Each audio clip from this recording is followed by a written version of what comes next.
Convertíos en literatos y venderéis vuestra alma al diablo. Intentad rozar la perfección retórica y buscad la aprobación de Mnemósime desde el monte Parnaso y seréis escarniados. Emocionaos con vuestras composiciones y seguramente os emocionaréis solos. Pero pese a tales augurios, que nadie os quite el placer de escribir, que este es de lo poco que nos queda en esta vida de nuestra propia libertad individual. Quizás evolucionamos literariamente hablando de escasas maneras. Los conceptos cambian, como cambian las posibilidades, y los pensamientos humanos privan otros beneficios, más cremásticos quizás. Y bueno, parece que a poco les importa que pseudo-escritores llenen centros comerciales sin haberse leído un maldito libro en su vida. Mientras otros se emocionan solos. Me permito el gusto de transcribir un párrafo de don Francisco de Cañamaque, aquel de los oradores de 1869, de profundo calado intelectual, cimentado en las glorias literarias de otro tiempo, donde, como ahora, parece que el mundo de las letras quedan alejado de la sociedad productiva. En esta patria mía tan atrasada, la literatura es la vigilia del estómago, la miseria, el hambre, lo desconocido, la muerte. Sed literatos y todos los azotes de la pobreza serán con vosotros. Componed versos, muchos y buenos, tantos como Lope de Vega y tan buenos como los de Calderón. Os comerán con su siniestra adversidad los rigores de las musas. Escribid libros, muchos y buenos, tantos como Fernández y González, y buenos como los de Valera. Os roerá la polilla que se apodera de ellos en los escaparates de las librerías. Ser literato es ser suicida.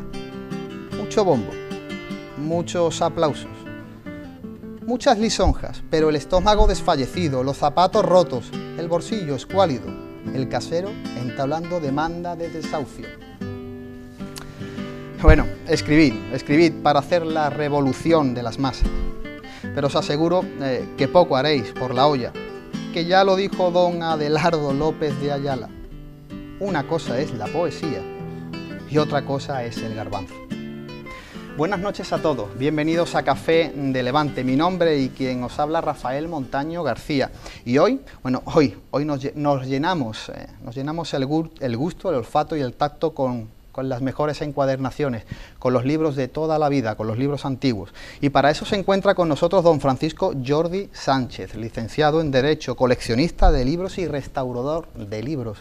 Amigo Francisco, todo un placer tenerte en Sanlúcar, vienes de Jerez, en este rinconcito de cultura de esta Baja Andalucía. El placer es mío, Rafael. Pues nada, amigo Francisco, la verdad que ya teníamos ganas de que charlásemos de libros, sé que eres un gran amante de los libros, de la literatura, y bueno, vienes también de antepasados con un rigor histórico en la cultura de los libros importantes.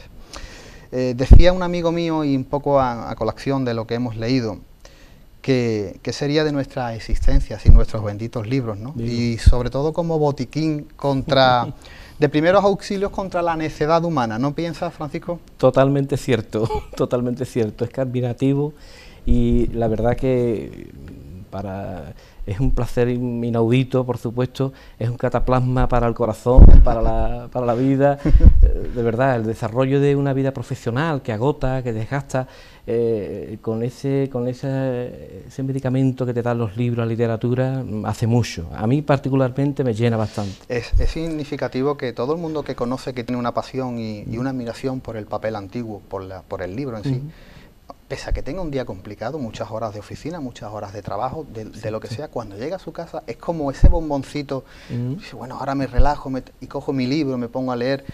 Eso el que verdaderamente disfruta de eso es un privilegiado, ¿eh? La verdad que sí. La verdad que sí.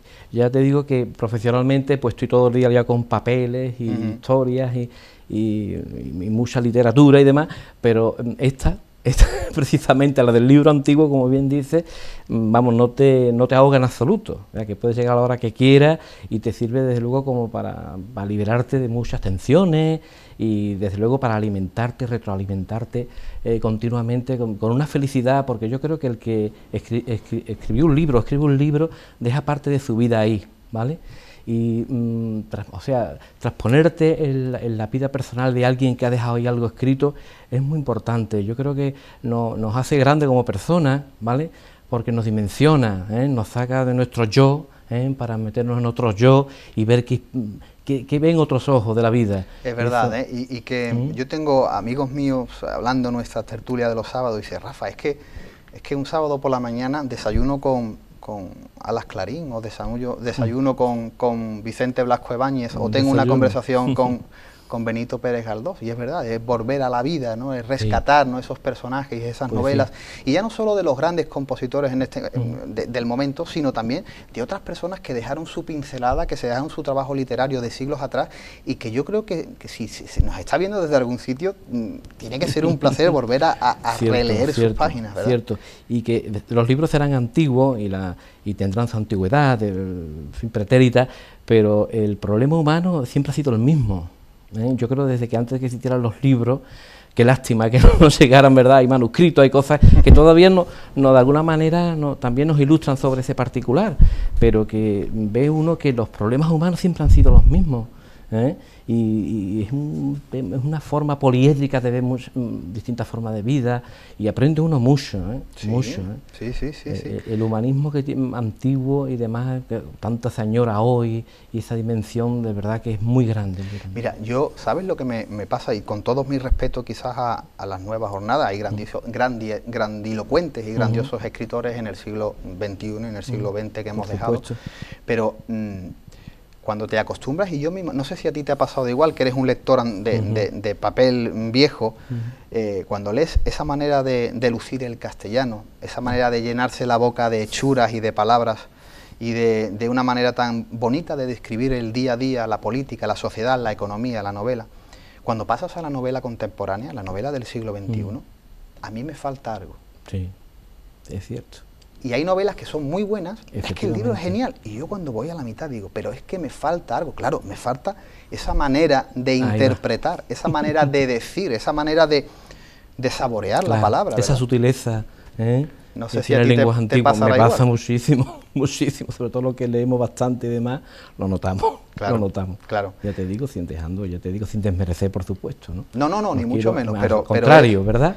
Pero hay otra dimensión que está ahí en ese trasfondo, ¿verdad?, del castellano y demás, que es una maravilla, de verdad, que hay que beber de la fuente. Sí, yo particularmente estoy ahora, he hecho mención en la presentación Los Oradores de 1869 de Francisco de Cañamaque, donde se hace un extracto de los grandes oradores y los retóricos de la política del 69, que ya sabes que fue un año magnífico literariamente y políticamente, y es increíble, Francisco, o sea, la manera de ese hombre ponerse en un estrado, delante de un aforo en un teatro, y hablar con esa propiedad sin un papel por delante. Por delante, tiene mucho mérito. Qué oratoria, qué manera de convencer al público. Es más, que se escribían sus... Pues sí. Hoy día es impensable que se le escriban quizás a muchos políticos lo que hablan, ¿verdad? Es impensable, sí que es verdad. Mira, Paco, permítame que te lea una cosa del maestro de don Ramón de Mesoneros, hombre romano, ese cronista de la Villa de Madrid. Yo cuando leí esto en el Curioso Parlante, yo me acordé de ti, y digo, algún día cuando lo entreviste se lo voy a leer. A mi padre le gusta mucho Mesoneros romano. A mí también, yo soy un enamorado de su literatura, porque es el día a día del Madrid decimonónico. Esa época es que, vamos, la define y la describe perfectísimamente. Pues dice, siempre que a su paso se encuentren una portada gótica, arabesca y hermosos cierres de cristalería, siempre que vean relucir en el interior brillantes dorados de transparencias y coronadas las pinturas muestras por un cuerno de amaltea o por una fama trompetera, aquella, por supuesto, no es una librería, sino un almacén de objetos más útiles, tales como guantes o confitura. Siempre que miren un prolongado mostrador, asediado por multitud de bellezas mercantes, por infinidad de galanos paganos, allí, por supuesto, no se venden libros, sino sedas y cachemiras, ni se conceden otras letras que las de precios fijos, estampados en góticos caracteres en el fondo del almacén. Empero cuando vean un menguado recinto de 40 pies de superficie, abierto y ventilado por todas sus coyunturas, cubiertas las paredes de unos andamios bajo las formas de estanterías, y en ellas fabricadas una segunda pared de volúmenes de todos gustos y dimensiones, pared tan sólida e inamovible como la que forma el cuadrilátero del recinto. Siempre que vean este, cortado a su término medio por un menguado mostrador de pino sin disfraz, tan angosto como banco de herrador y tan plano de superficie como las montañas de la Suiza. Siempre que encima de este laboratorio vean varias hojas impresas a medio plegar, varias sorteras de engrudo y todo el amenizado con las cortaduras de papel y los restos de pergamino, siempre que detrás acierten a columbrar una feméntida estampa de un hombre chico panzudo, como una olla de miel de la Alcarria, y vean sobre la abertura que forma la trastienda un pequeño nicho en forma de altar, con una estampa de San Casiano, patrón de los hombres de letra, siempre que encuentren, en fin, todas estas circunstancias, detengan el paso, alcen la cabeza y verán en las dos esquinas de la entrada unos misteriosos emblemas de líneas blancas y coloradas, y sobre el cancel un mal formado rótulo en anticuadas letras que dirá forzosamente librería. Yo te pregunto, Paco, y permítame que te diga sí, Paco, llamad... la librería es algo que pese al tiempo, al siglo XXI, tan cambiante, tan rápido, es inamovible, no varía. No varía en absoluto. ¿Verdad? En ¿Qué absoluto. ¿Qué tiene para ti la librería en sí? La librería tiene para mí un encanto como la apertura a un mundo, a un submundo, como quieras llamarlo, pero a cualquiera que vayas, ¿eh? Yo, afortunadamente, digo porque cada loco tenemos nuestras pastillitas, ¿no? Pues yo la pastilla que tengo, que me encantan los libros, y a donde quiera que voy, pues voy donde está la biblioteca, donde está la librería, y voy a visitarla, y se repite siempre los mismos cánones, ¿no? Cuando entras en una librería, ¿no? Te encuentras siempre, o sea, con esa diversidad, ¿no? Con esa cuestión, porque ahí ahora se lleva mucho, que si la librería es café, que si no sé cuánto, en fin, hay muchas dimensiones, pero yo, particularmente, que la que más visito o trato son las librerías de viejos, ¿verdad?, que tiene su mundo, y tiene, en fin, los que lo conocemos, sabemos dónde están los libros buenos. O sea, yo entro en una librería y automáticamente me voy al sitio. Yo lo hablo con mi hijo Paco, porque él se sorprende, él se lleva una hora a la librería, y digo, espérame en tal sitio, tal lado, porque hago mi recorrido para ir a ver, sobre todo para ver y cambiar impresión también con el librero. Se aprende mucho con los libreros, ¿verdad? Y tal como llego, en 10 minutos digo, mira, no he visto esto, no he visto este ejemplar, no he visto lo otro. Esa dimensión, ese sentimiento que tienen los libreros, llega un momento que lo conoces, ¿no? y lo palpas, y sabes perfectamente, o sea, dónde está el mensaje de los libros. Llegas a un momento que sabes perfectísimamente, ¿no? Ya no solo por su aspecto, sino hay ciertas cosas, y además nunca lo he llegado a entender, y al menos los libreros de viejos, que siempre los ejemplares más curiosos, o los ejemplares más, los tiene siempre en un rincón determinado desde la librería. No, una cosa que me sorprende siempre en un negocio, que se tenga a lo mejor los libros más a la venta, más a la vista del comprador. Sin embargo, no, lo tienen más escondido. Es un paradigma. Es cierto, mira, yo estando en la Cuesta del Moyano en Madrid, entraba en algunos sitios, y después de mucho rebuscar y de ver cosas que no me interesaban, al final encontraba, como tú dices, escondido la guía del viajero de Madrid de 1846 o la guía turista. Pues en ese caso iba buscando la guía de Sanlúcar de Abelardo de Carlos, y yo decía, y daba con ella, pero daba muy escondida, y me decía, es como si no quisieras desprenderte de esos trabajos. Ahí va, le cuesta, exactamente. Decirle cierto apego y cierto cariño a los libros. Se enamoran de esos Se enamoran de esos libros, de alguna manera, y lo hacen casi suyos, ¿no? Y vamos, infinidad de anecdotarios que te puedo ejemplarizar, igual que me has comentado esto, de todo tipo, ¿no? Y ya te digo que volvemos a eso, a lo que es el sentimiento de todas las librerías, que son iguales, y este ejemplo que hemos hablado, pues es trasladable a muchas librerías, sobre todo de viejos, es muy común, claro, ¿verdad? Que el libro, el librero de viejos, pues tenga un rincón, que hay que dar con él, no te lo dice, hay que dar con él, ¿verdad? Y una vez que ya sabes dónde está el rincón, pues te toca mirar. Y luego, bueno, los que somos un poquillo ratones de biblioteca y nos gusta mirar por las librerías, pues nunca vamos siempre viendo detrás del estante. A mí no me cabe la menor duda que allí están los libros detrás del estante que nos recuerda el librero, que estaban allí.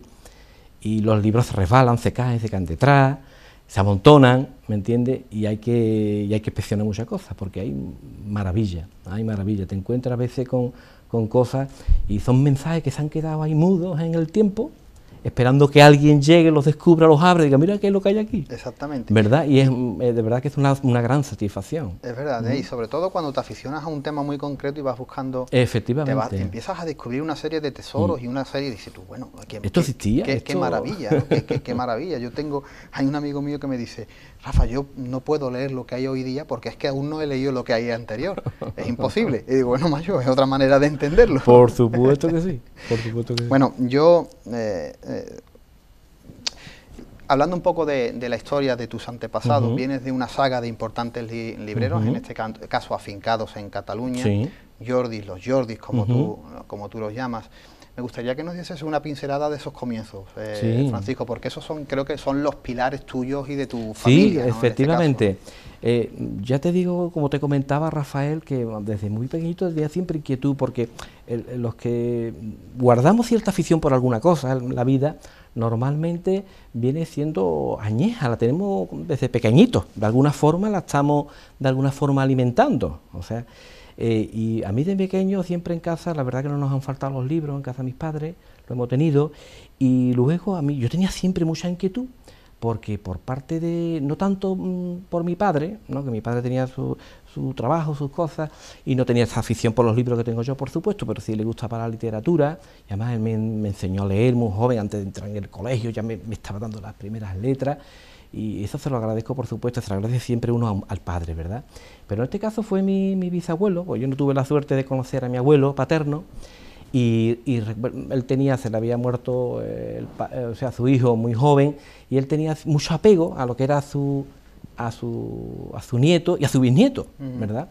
Este hombre ya estaba casi metido en los 100 años, y yo recuerdo perfectísimamente bien, vamos, ya te digo, con 6 añitos, que me refiriera a eso, ¿no? De que el tema de la literatura, los libros, oye, porque tú sepas que nosotros venimos de Cataluña, que no sé cuánto, y siempre me llama la atención, digo, leche, si nosotros hemos sido libreros, tiene que haber libros, tiene que haber inquietudes, y siempre me preocupaba yo por eso, digo, pues, si ese librero que estuvo aquí en Jerez, que ya luego siguiendo las pistas, tanto yo como mi hijo, que también de alguna manera le he pasado un poquito también esa inquietud y esa emoción, claro, ¿verdad?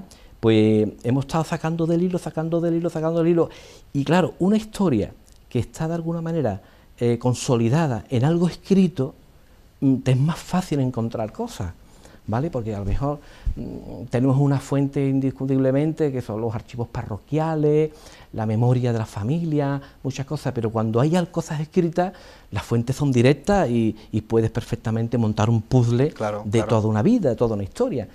Y si no hemos llegado a más es porque desgraciadamente los libros, el principal enemigo de los libros muchas veces, lo material, han sido los incendios y muchas cosas, y las guerras, y eso destruye muchas pruebas, y ha sido de verdad una verdadera lástima, porque precisamente de donde vienen mis antepasados libreros, pues la guerra de la sucesión española fue, allí fue totalmente, dejó aquello esquilmado completamente de fuentes de documentación, y la guerra civil igualmente. Claro. Aquí, por suerte, en nuestra zona, o al menos en Jerez, la guerra civil, hombre, tuvo su importancia y demás, pero no tuvo, digamos... No fue un foco de batalla. Un foco de batalla, de incendio, de quemas de bibliotecas y demás, sí, y entonces se ha podido conservar. Claro, pero también la guerra de secesión, como tú dices, fue dantesca, ¿no? Para el patrimonio, pero por ejemplo la guerra de la independencia también. También lo fue.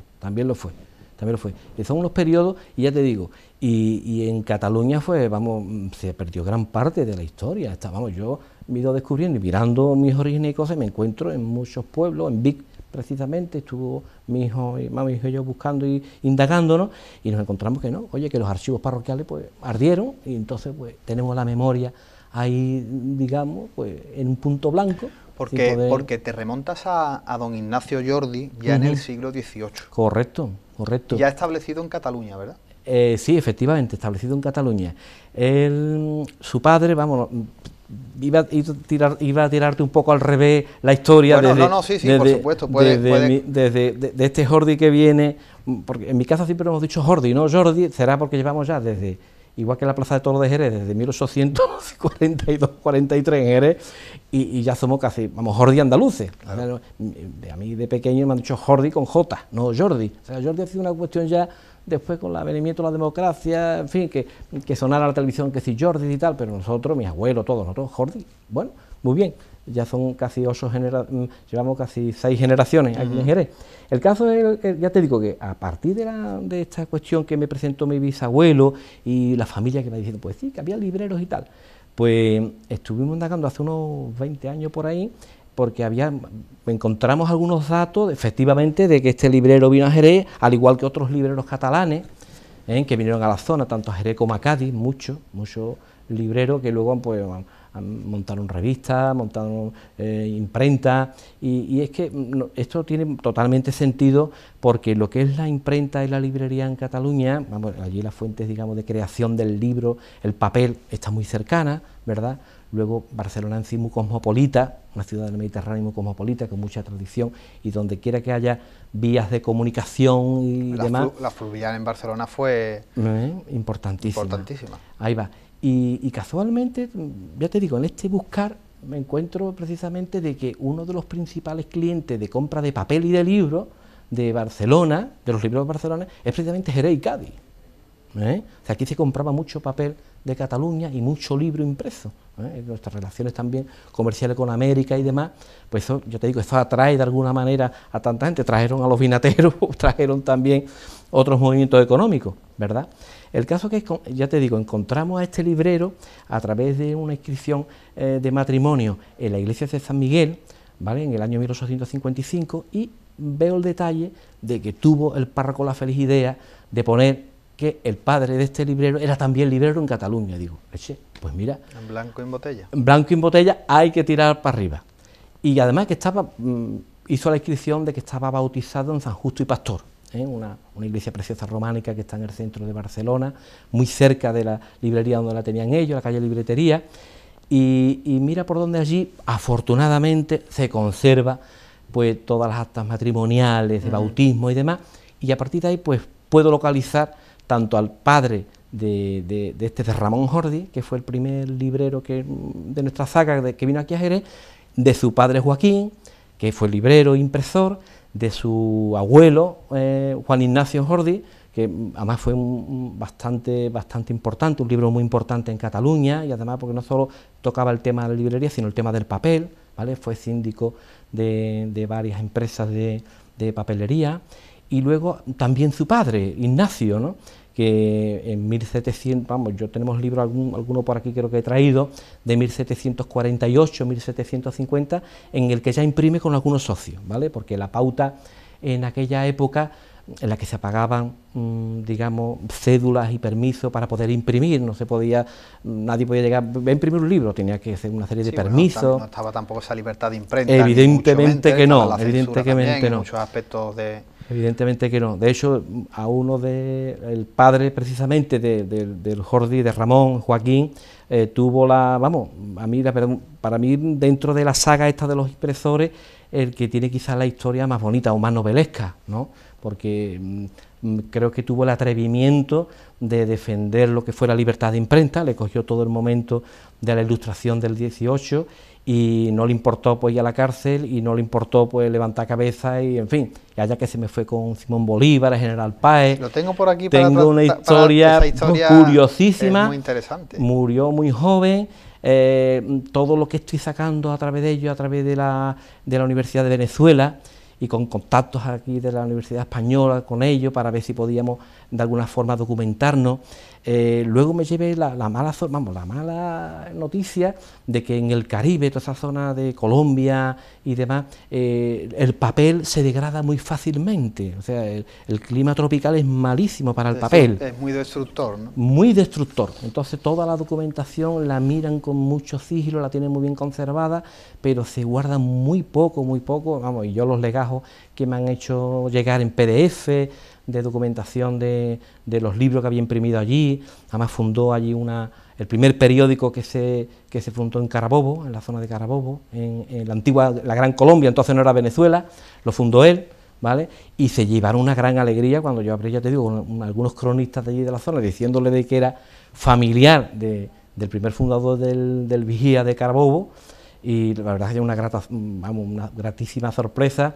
Y luego les está ilustrando un poquito también, porque yo tenía interés de saber de dónde había venido este señor. Claro, claro. ¿Verdad? Es que la historia es muy interesante. Y yo cuando hablas un poco de esa recuperación de datos, de esa purga, ese escribo, ¿no?, en los archivos, en las hemerotecas, hablar de los Jordis o de los Jordis en Cataluña es difícil, porque es un apellido tan común que o tienes muy bien los datos o verdaderamente es muy fácil perderte. Pues no, te digo, Jordi es muy común en Cataluña como nombre, pero como apellido no es común. De hecho, a partir de ahí, porque yo hice indagaciones hasta a través de infinidad de cosas, y resulta que incluso a través de estadísticas estuve viendo que los que somos apellidados Jordi en España, los varones, lógicamente, que son los que transmiten habitualmente, aunque hoy en día se puede cambiar alterar el orden de los apellidos, somos 500, y de esos 500 casi 60 vivimos en Jerez. Pues entonces... somos casi todos familia. Hay una rama que está en Gerona, que no nos toca nada, pero toda la familia, todos los que han sido tanto en Barcelona como en Vic, estamos de alguna manera enlazados.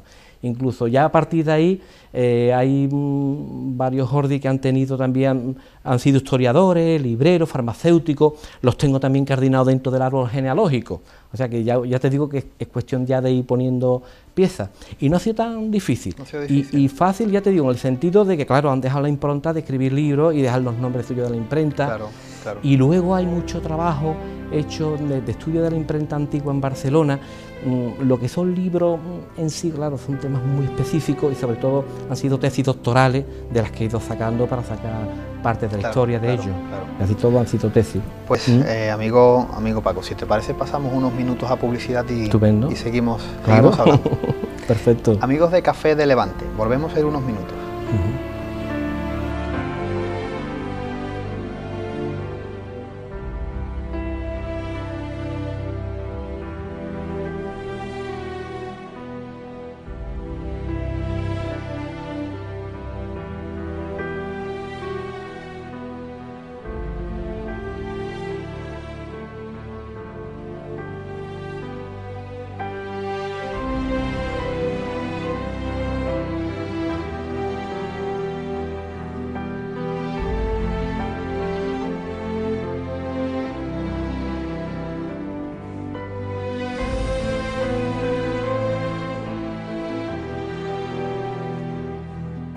Amigos de Café de Levante, amigos de Costa Noroeste Televisión, seguimos hablando de historia y hablando de libros, y para eso se encuentra con nosotros Francisco Jordi.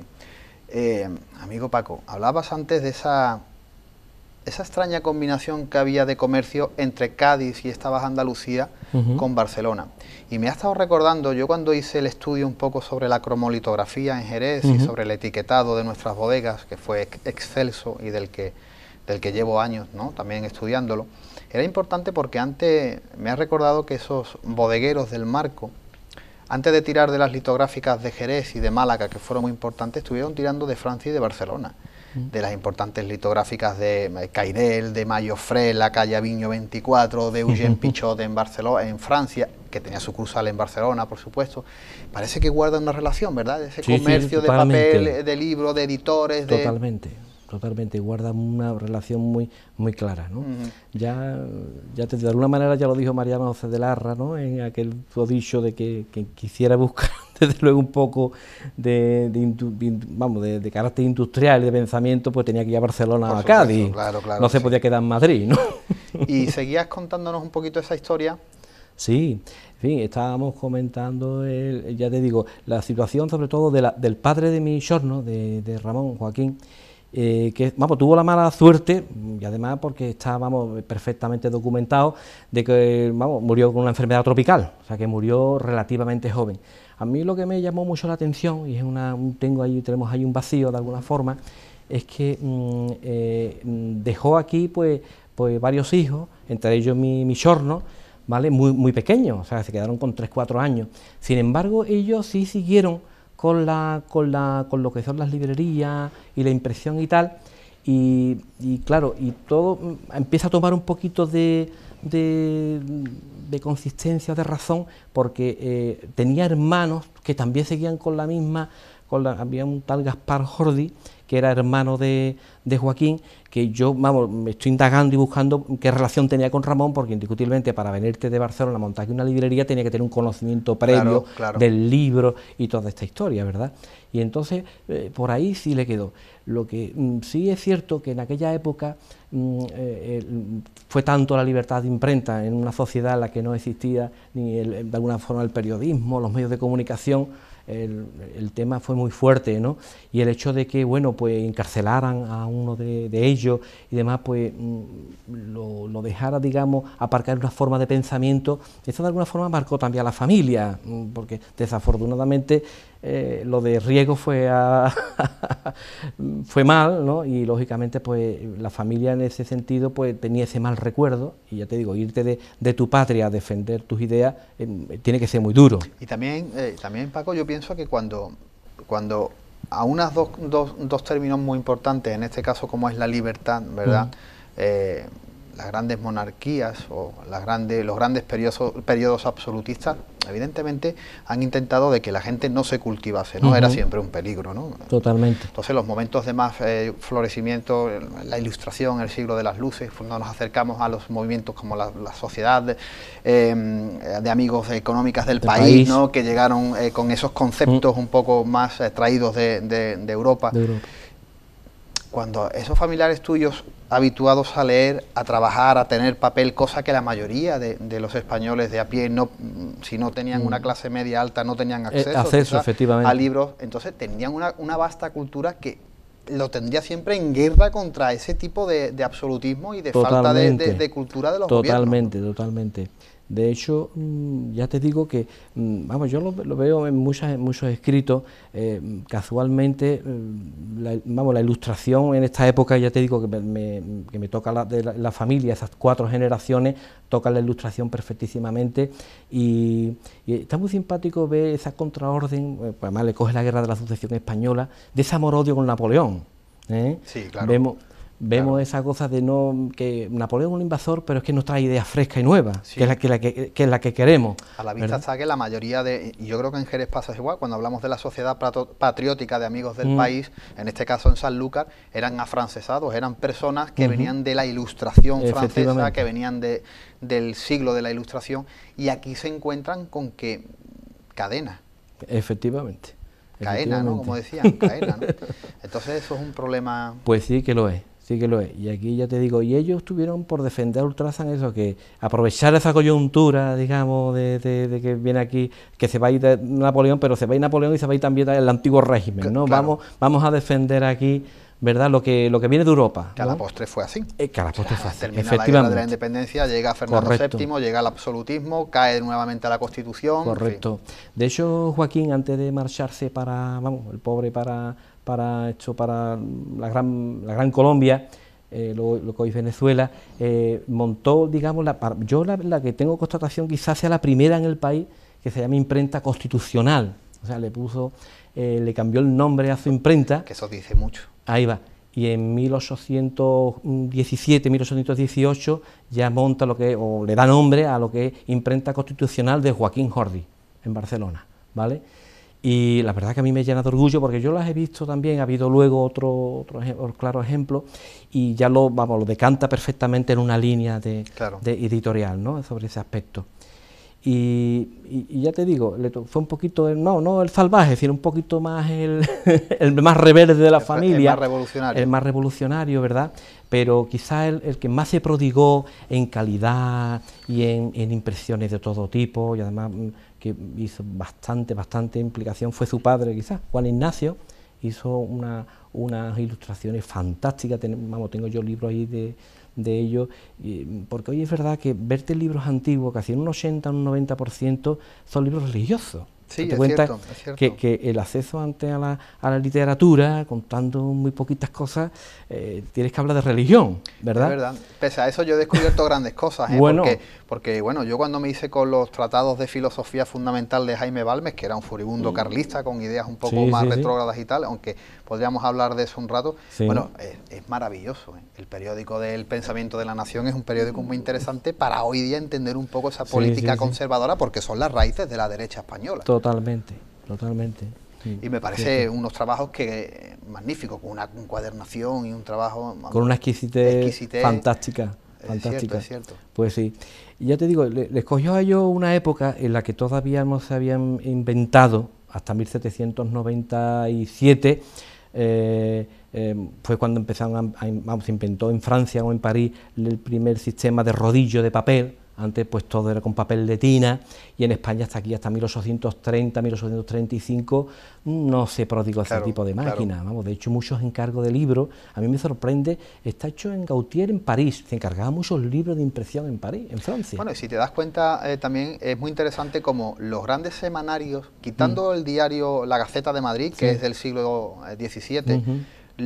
esa tendencia de esas revistas ilustrativas, de esos periódicos ilustrativos que venían de Alemania, que ya llevaban establecidos del siglo Bastante XVIII, tiempo. Ujú. aquí por ejemplo llegan en 1834 Ujú. con el Semanario Pintoresco Español, que ya viene con esos grabados todavía muy toscos, poco prodigados, Ujú. todavía poco, y vienen con esa tendencia de las revistas literarias ya que llevaban ya como casi 100 años, Casi 100 años dando, 80 años exactamente. funcionando en Alemania. Sí, señor. O sea que llegamos tarde, bueno, en muchos aspectos Muchos llegamos aspectos. tarde. Ya te digo, vemos al libro aquí en España de 1830, 1835, impresiones en Alemania o en Inglaterra, y ve esos libros de final del 18 que vamos ya con un alcance, con un desarrollo, Totalmente. pero bastante. Y Yo creo unas que aquí ilustraciones. hasta el último tercio del 19, a partir de Efectivamente. 1870, ya con la ilustración española y americana, con la ilustración ibérica, Ahí va. empezaron a hacer unas encuadernaciones. Y yo te iba a Fantástica. preguntar, aunque me derive un poco del tema,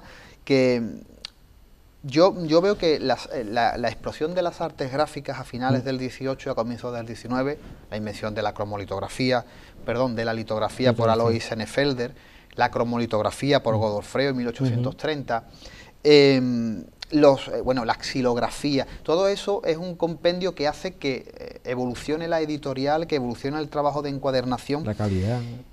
Encontramos un escaparate magnífico a finales del 17, a finales del 19, entre 1860 y 1870, Montaner y Simón, que es para comérselo, editorial Espasa, Espasa, que es también Gaspar y Roy, mucho.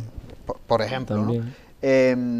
bueno, aquí en Cádiz la revista Médica Bomba, Médica, que también vamos, tiene unos de Federico trabajos Joly, fantástica, magnífica. los trabajos Yo te maravillosos. pregunto por qué esos trabajos tan magníficos que se hacían, y hoy día con tantos medios como tenemos, que es más fácil producir eso, bueno, grabados, bajo relieves, pan de oro, etcétera, etcétera, no somos capaces de hacer ese trabajo. En absoluto, en absoluto. ¿Por qué piensas tú que ese retroceso?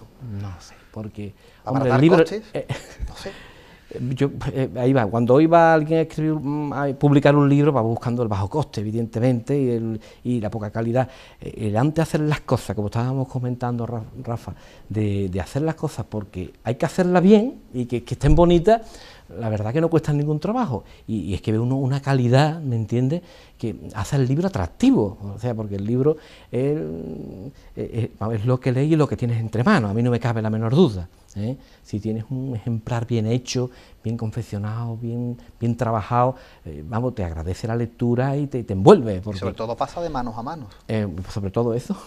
Porque si el trabajo es tosco, es en cartoné, ¿cuántos libros tenemos prácticamente en rústico, deshecho prácticamente? Entonces, yo creo que eso se cuida menos, ¿no? Hay muchos que terminan tirados en la basura, ¿no? También estamos en una sociedad del usar y tirar y no está, digamos, tan en boga, o quién se gasta dinero en libros. Desgraciadamente no es una afición que se prodigue mucho. Claro. Para estas cosas nos podemos gastar dinero en un ordenador, en 60.000 historias quizás, gastan un dinero, pero un buen libro, bien trabajado, bien hecho, que nos alegre la vida y que nos alegre también la biblioteca, pues no está de moda, evidentemente, ni las bibliotecas lo están, ¿verdad? Claro. Hoy en día las casas, las viviendas, pues van por otro paradigma, la gente no no está por la moda de tener el libro. Y esto me recuerda a esas palabras tuyas de, bueno, yo cuando me casé en el salón no teníamos nada, pero teníamos estanterías con libros. Eso es muy bonito, eso marca perfectamente la trayectoria, la trayectoria de los Jordi de los siglos XX y XXI,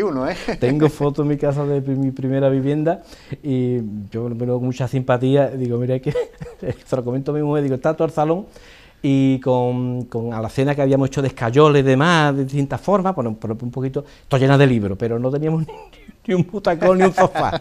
Ahora los libros estaban allí, claro. Ya nos venían siguiendo, ¿verdad? Pero bueno, esto ya te digo, es el amor que se tiene. Cuando esto se quiere, desde luego, cuando los libros se quieren, no es muy difícil que lo abandone, porque es un cariño y un amor que se le tiene a todo en general, porque es un mundo, el libro es un mundo. Y yo me imagino que para ti, para tu hijo, para tu familia en este caso, el poder recorrer las bibliotecas nacionales e internacionales, abrir un libro de esto, pasta española, ¿no?, como lo que estamos viendo, que es una auténtica maravilla, y encontrarte la palabra Jordi en la editorial, eso yo creo que tiene que ser una experiencia magnífica, ¿eh? Una satisfacción enorme, ya te digo, yo, vamos, son más los que me encuentro en formato en PDF, luego la Biblioteca Nacional, que podemos acceder perfectamente a ella, pero no me basta mejor tener un PDF que lo imprimo en papel antiguo, claro, y que allá que me lo imprimo, digo, porque quiero tenerlo físicamente, claro, es que tener la posesión de lo que es el libro es muy distinto al formato. Hombre, por supuesto.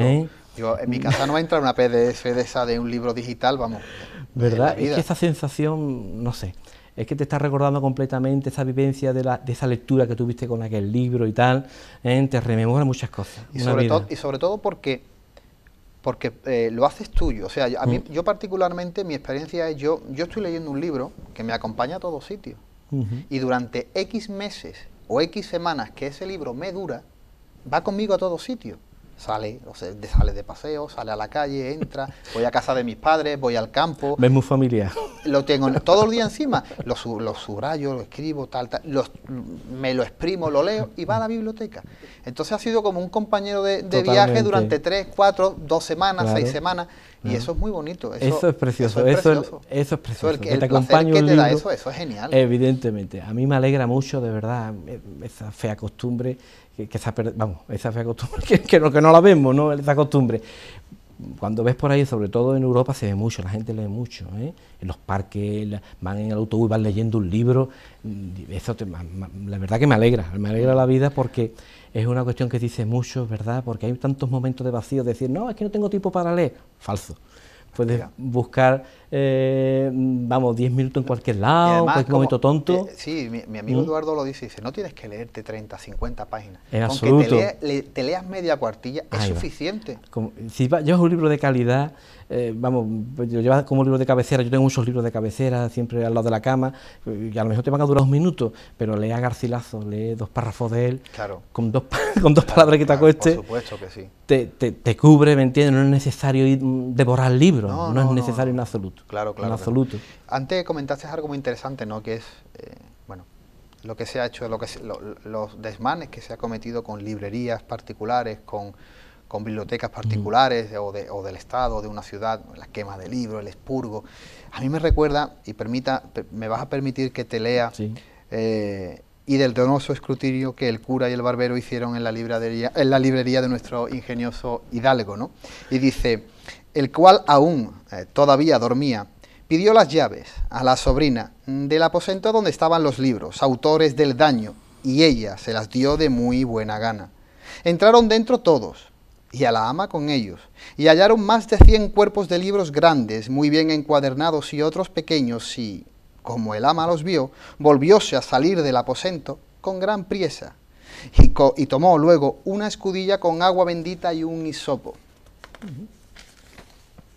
Y dijo, tome vuestra merced, señor licenciado, rocíe este aposento, no esté aquí algún encantador de los muchos que tiene estos libros, y nos encanten en pena de las que le queremos dar echándoles al fuego. Yo cuando leo esto y hablo con gente del mundo de la literatura, no dejo de pensar, y estoy totalmente convencido, que al final el libro es el arma más importante del mundo. Seguro. Desde siempre se ha intentado que la gente lea para ser más libre, para ser para que pueda pensar, para que pueda sopesar la vida.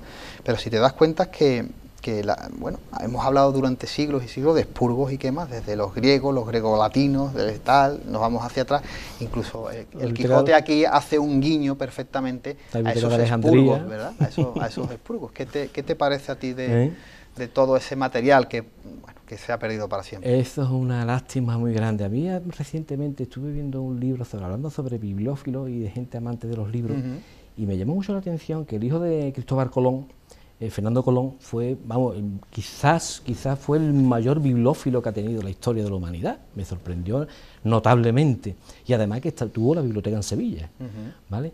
Bueno, pues este buen hombre, pues claro, la maldición del bibliófilo es que sus libros al final, en el 90% de los casos, se van a dispersar, que es la gran tragedia de las bibliotecas. Porque normalmente lo que son los bibliófilos terminan, su amor en los libros tanto que quieren cualquier libro, evidentemente que sí, pero ante tanta diversidad suelen tener unas ciertas líneas de actuación o de concreción o de línea de trabajo, de dedicación por ciertos temas, ¿vale? Y la verdad que focalizan o hacen unas colecciones bastante interesantes sobre dispersos aspectos.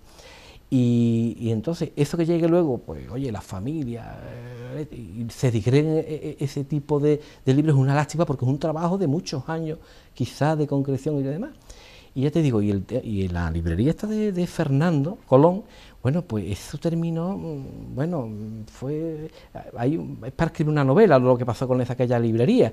Bueno, no se conserva de aquella ni un 20%, porque además le cogió una época que fue cuando la invención del libro fue en 1540 con Gutenberg, pero le cogió una época que a este señor le encantaba, su padre, pues ya ves tú lo bien que estaba Cristóbal Colón, pero le dio por los libros y viajaba muchísimo y se hizo de incunable, de libros de toda clase, pero que no se haya conservado nada, y una gran mayoría de ellos hay, crónicas que dice que en Sevilla, porque dejó de albacea a uno de los párrocos de la parroquia no se recuerda de qué parroquia era de Sevilla, pero el caso es que este buen párroco, el hombre en una iglesia, pues se le metían los ratones y demás, y dice que llamaba la atención cómo se hartaban de comer papeles los ratones de la librería de Fernando, ¿verdad?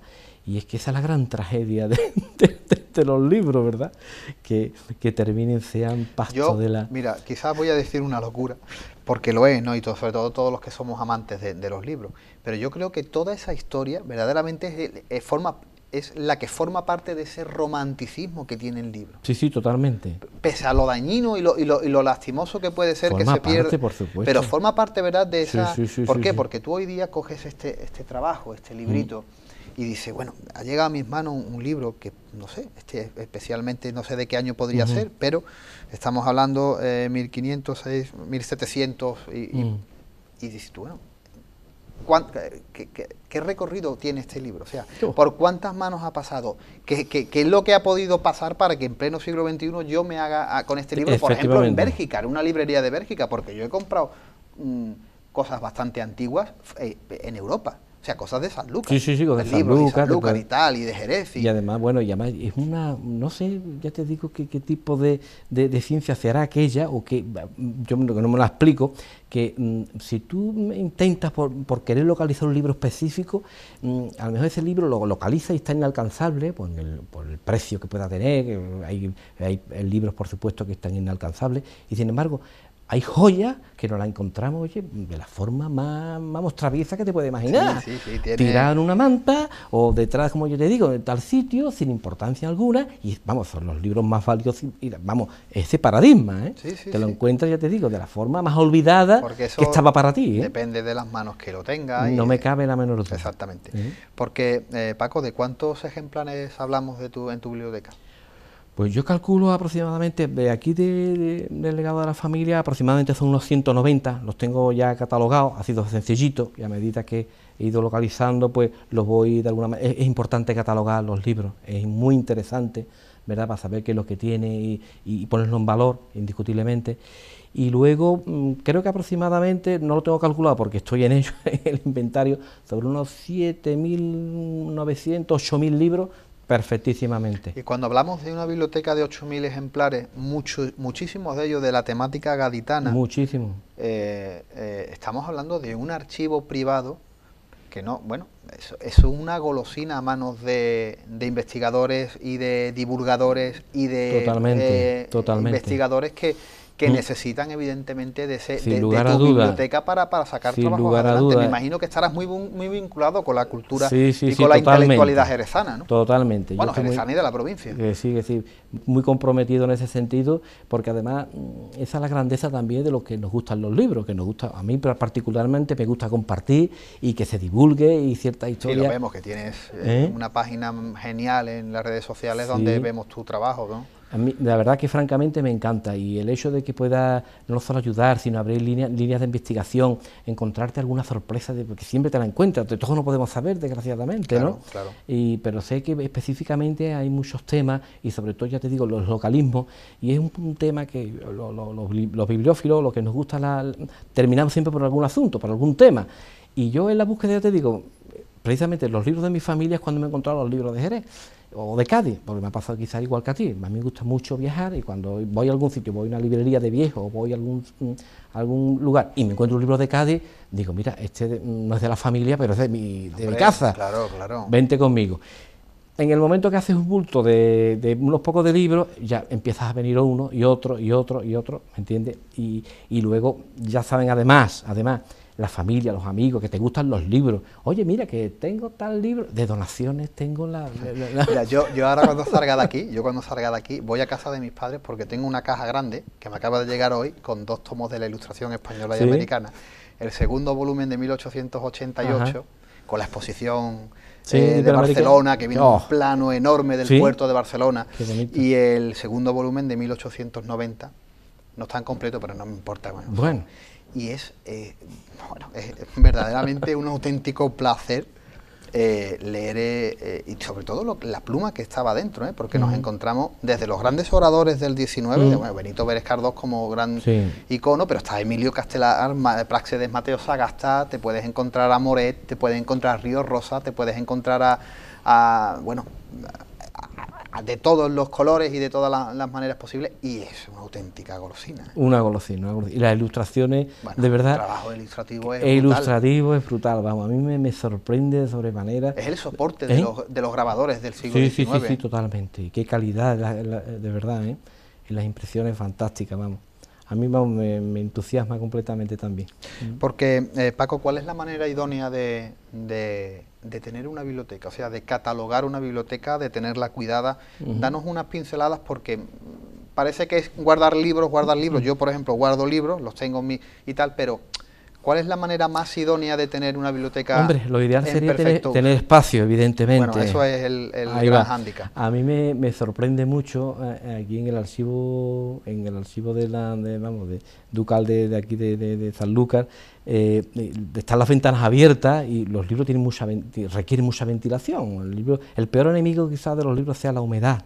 Quizás yo no tengo la humedad, aparte de los insectos, por supuesto, pero es bueno que esté aireada la temperatura. Estamos afortunadamente en una zona muy buena. Sin embargo, lo que es la zona de Cádiz, Sanlúcar no tanto, fíjate tú lo que son las cosas. En Cádiz conozco a muchos libreros y a bibliófilos y demás, y tienen un problema muy grave con el tema de la humedad. Y los libros no van bien. Sin embargo, oye, Jerez, muy buena zona, y sobre ese particular es buen hombre, cuando hablemos de libros antiguos, por supuesto, ¿no?, de que los libros estén bien aireados. El libro no conviene que esté cerrado nunca, tiene que estar al aire, para que se oxigene. De vez en cuando hay que abrirlo y leerlo, por supuesto, pero hay que abrirlo, que se oxigene, ¿verdad? Y por supuesto, bueno, intentar no agolparlo. Es no una fea costumbre, sino que muchas veces ya por necesidad tenemos que agolpar los libros. No es bueno apretar los libros, digo, hombre, por conservarlos, ¿verdad? Y luego, bueno, la sistemática que quiera cada uno al respecto, yo aconsejo, hombre, cuando se tiene una buena cantidad de libros, hombre, pues inventariarlos si se tiene sobre algún asunto, algún tema, porque luego, hombre, tenemos afortunadamente a través de equipos informáticos una forma de poder localizar y buscar algo que está inventariado sobre cualquier voz y demás, pues puede ser muy útil en ese sentido, y lo agradece bastante, de verdad, ya tener esos fondos de alguna manera inventariados, ¿sabes? Y luego, ya te digo, al final las bibliotecas se nos quedan pequeñas y los libros pues van cogiendo montones por algún sitio, ya nos llevamos a otro, Pero bueno, y es casi inevitable. Pero benditos montones, ¿no? ¿Eh? Porque siempre piensas que está en tu casa, en tu biblioteca, en alguien cuidado. Y sobre todo yo cuando mi pequeña, yo tengo una hija con 3 años, ella está rodeada de libros. Ella tiene su pequeña biblioteca de cuentos y tal, y ella sabe cuáles son los libros de papá y sabe que son sus libros el día de mañana. Claro. Entonces, desde pequeño, ¿no? Tú tienes un hijo, ¿no? También que le has inculcado ese amor también por el papel. Mucho. Entonces, eso él lo hará el día de mañana con sin lugar a dudas. Cuando vives ese ambiente y, vamos, y por supuesto termina gustándote o emocionándote, porque los libros emocionan, ¿eh? Los libros emocionan, pues lo haces tuyo y la verdad es que lo tienes que compartir, esa emoción, cuando algo nos gusta compartir esa emoción de alguna manera, ¿verdad? Y ya te digo, y es muy interesante, hombre, pues saber cuidarlos y demás, y sobre todo porque el libro es algo que nos va a suceder a nosotros casi con total seguridad, a no ser que tenga la mala fortuna de, bueno, que se quiebre con un incendio o cualquier cosa, pero nosotros nos iremos, pero los libros estarán ahí, sin lugar para otras personas, igual que ya lo leyeron otros con anterioridad, otras generaciones, ¿verdad? Y yo antes de que nos marchemos, me gustaría tocar un tema porque, bueno, eres también experto en la restauración, en el tratamiento, en la restauración, catalogación de archivos, de libros en este caso, y de bueno, cualquier formato, ¿no? De papel antiguo. Explícanos un poco cómo es cómo tenemos que, no te voy a decir que me explique cómo se restaura un libro antiguo, porque yo te he visto y tiene un trabajo enorme, pero qué manera de buscar ese papel marmoleado, ¿no? Qué bonito de buscar el papel de agua, el cuero, rescatar materias primas que han servido desde siempre para la restauración de esos ejemplares, y tú trabajas sobre eso, sobre esa materia prima. ¿Cómo cuando cogemos un libro, cómo se puede restaurar, arreglar, ponerlo de nuevo en...? Hombre, quería comentarte que, hombre, el amor por restaurar los libros es también casi obligación por parte del que ama un libro, el tener ciertas dotes de restauradora. Vamos, si eres un poco manita y un poquito no te falta conocimiento, aunque el libro, yo creo que te lo he comentado, lo comento mucho, la mejor restauración es una buena conservación. A mí no me cabe la menor duda, ¿vale? El libro tiene su antigüedad, tiene su pátina y hay que respetársela indiscutiblemente, ¿verdad? Pero hay ciertas labores muy sencillas, de despegado y demás, que podemos perfectamente intervenir con siempre con mucha cautela, ¿verdad? Y siendo siempre respetuoso con los materiales que tenemos, ¿verdad? Aquí, ya te digo, aquí en Cádiz, bueno, tenemos al mejor encuadernador del mundo, iba a decir, que son la familia Galván, son fantásticos, pero tú imagínate, vamos, con todos los libros que tengo, tener que llevárselo a Galván, tendría que hipotecar con ellos. Y entonces, hombre, con un poquito de observación, de cuidado, empieza con un buen mantenimiento, porque los libros de piel, si le damos, oye, con su trapo de lana y su crema correspondiente, oye, pues le vamos a alargar la vida perfectamente, porque la piel lo agradece muchísimo, ¿verdad? Y luego, pues, encontrar desde luego papeles de agua y demás, yo me aprovecho, por supuesto, ningún libro lo doy por malo, ninguno, y sé infinidad de recortes de libros antiguos que pues me hago de ellos simplemente por el papel, porque encontrar hoy papel de tina ya es imposible. Claro, evidentemente. Esta calidad, y entonces un simple corte cejado que tenga algún libro, puedo perfectamente restaurarlo con una hoja de tina parecida de la misma época, ¿verdad? Que lo recorto y te aprovecha perfectamente. Yo recuerdo este verano de un amigo que estuve con él, estuve catalogándole una serie de revistas antiguas y demás, y le digo, y me comentó, pues estas no las quiero porque estas son, digo, no, deja, pero Paco, ¿tú para qué quieres esto si esto no tiene interés? Digo, el papel tiene 60 años y papel de 60 años, no voy a desgraciar un libro cuando tengo este tipo de periódicos, que me va a venir fantásticamente bien, porque las esquinas de las hojas se cuartean y es importante, necesario, ¿me entiendes?, hacerlo. Y luego, pues mira, es bueno, por supuesto, utilizar en la restauración elementos neutros, los papeles florentinos y demás, que no tienen ningún tipo de acidez. El peor enemigo para este tipo de libros que no conocieron la química no es aportarle química, no aportarle ácido ni nada que puedan quebrar, sobre todo lo que son los textos, ¿verdad? Que se van perfectamente, vamos, cualquier aplicación de ácido que le demos, de pegamentos ácidos, de papeles ácidos, le afecta al color, por ejemplo, al coloreado. Las barras de pegamento que se calientan, que se utilizan para telas y Uy, tal. por Dios, no. Yo, vamos, la cola normal de toda la vida de Dios, la cola blanca, tiene además, yo creo que cualquier intervención que hagamos que sea de alguna forma recuperable, es decir, que si nos hemos equivocado, si se cae, se parte, se nos va, no hemos hecho nada, ¿verdad? Pero yo me veo muchas veces con algunos libros, algunos documentos que lo han corregido con papel de celo, claro, plástico de celo, los desgracia ya para siempre, para toda la vida. Y además con una particularidad porque al final el celo tiene una vida, igual que todo el plástico, se pone cristalino, deja la mancha en el papel, y yo cada vez que veo a alguien digo, por Dios, no utiliza jamás de la vida, hay multitud de formas de pegar el papel y queda perfectísimamente bien, y hombre, no es bonito que quede las cosas nuevas, también hay que dejarle que las cosas envejezcan, claro, claro, pero que con dignidad. Yo lo que pienso siempre es que los libros tienen que ser dignos, que permitan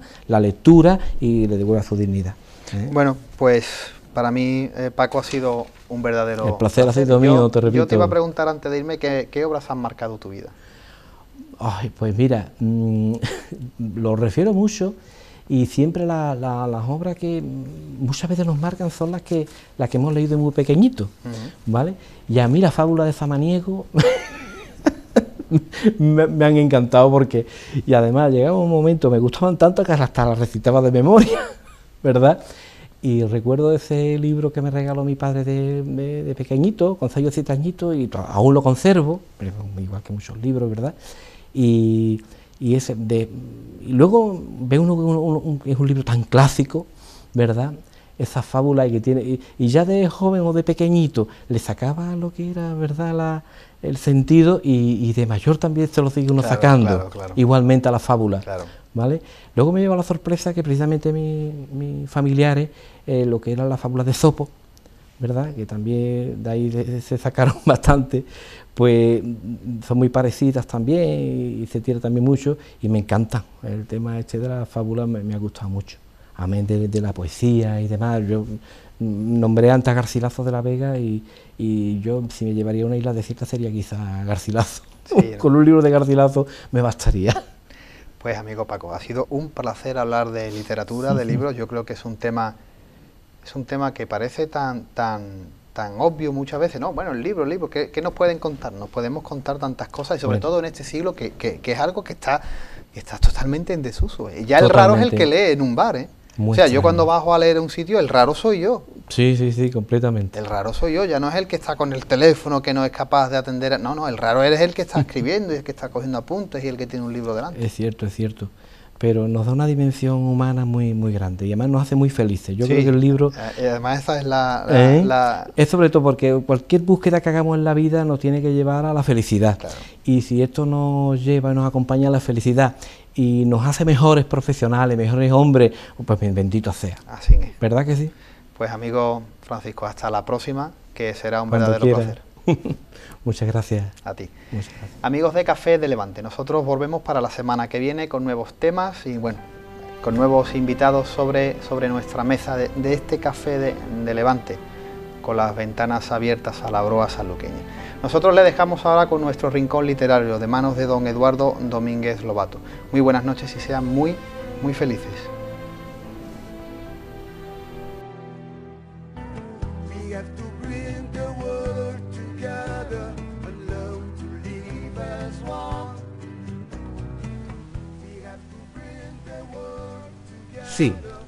Sí que existen otros tiempos de caballeros andantes, de damas en sus torres de marfil,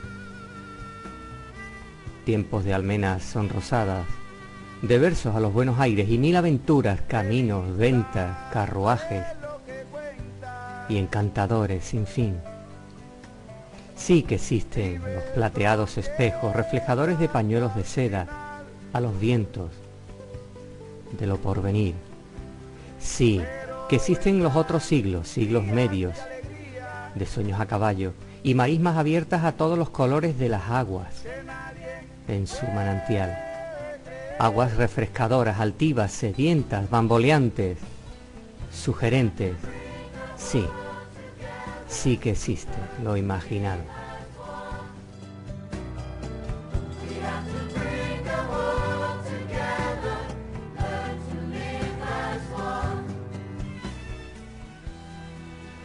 Sí que existe lo imaginado o lo por imaginar. Existen otras cosas, aunque solo estén dentro de ti. Y sí, existe. Existe el mago Merlín y existen historias de gloria y los sueños sedosos y las encantadoras sirenas varadas en alguna orilla a la hora de la luna llena. Sí, sí que existen la magia y la barca. Existe la nao con sus velas y el narrador de cuentos que te hace sonreír. Sí, sí que existe ese momento, un instante, un suspiro, un farol, una luz, un sendero. Existe una pluma, una palabra y su escritura. Existe un remedio al dolor, una calma y un placer al calor. Existe el arte de la escritura, a bordo de un caballero blanco que es el poder escribir, con la música entre los dedos, para hacer vivir y revivir tan así, sencillamente. Y sí, sí que existe.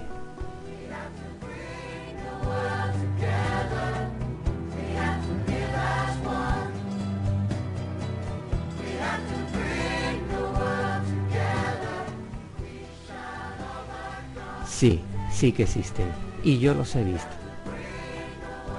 Les habló Domínguez Lobato Eduardo.